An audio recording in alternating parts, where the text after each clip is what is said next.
Hi, I'm Miss Vernon. I'm going to read a story about Aretha Franklin, very well-known African American singer.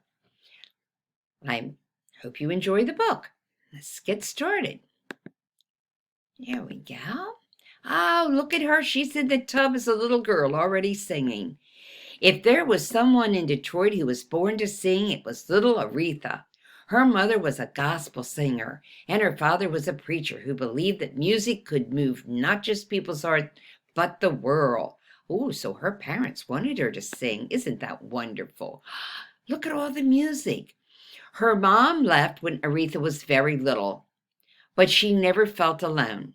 Home was always filled with musicians, and she learned to play the piano just by listening to them. Look at her. She was having a wonderful time listening to them play music. Well, she started singing in the gospel choir at the church where her father was a minister.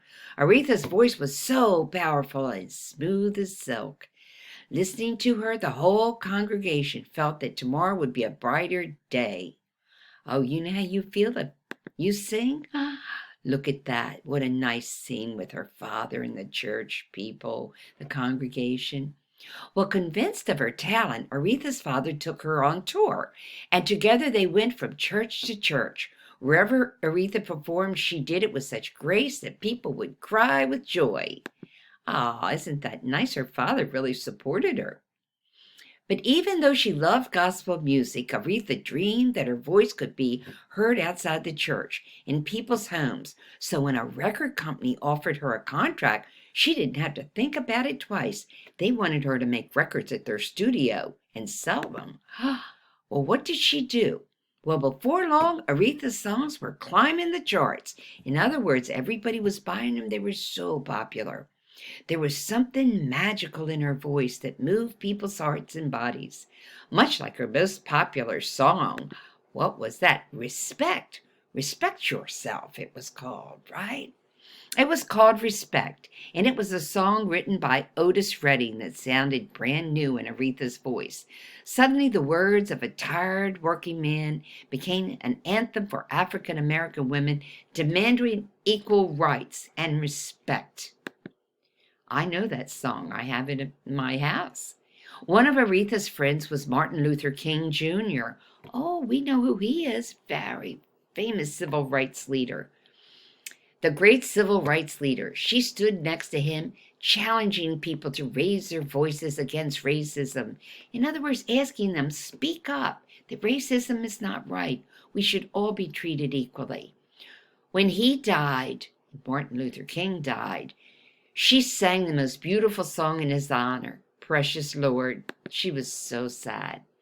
Well, Aretha started writing her own songs and producing them too. She wrote them, and she had all the places that she could make the records. She did everything herself. She went from gospel and she started singing jazz, doo-wop and pop, to rhythm and blues, singing every song from the bottom of her heart. Aretha could sing anything. That's a real talent. Well, she recorded hundreds of great hits. That was when they had records and record players. You might see them. Now they're using records again. Her songs are now on CDs mostly, but then they were records. She recorded hundreds of great hits, and she loved them all. Aretha used a secret recipe when writing her songs. They had to talk about everyday ups and downs. That's what soul was all about. Oh, look at her. Look at all the wonderful pictures. She knew Elvis Presley. She knew B.B. King. She knew Chuck Berry. She knew all the famous singers. It took Aretha 30 long years to be inducted into the Rock and Roll Hall of Fame. She was the first woman in history to be on the list. She was the first African American woman to be on the list also. Aretha was the queen of soul and a trailblazer for many other female artists. In other words, everybody could follow her now because she had already done it for them.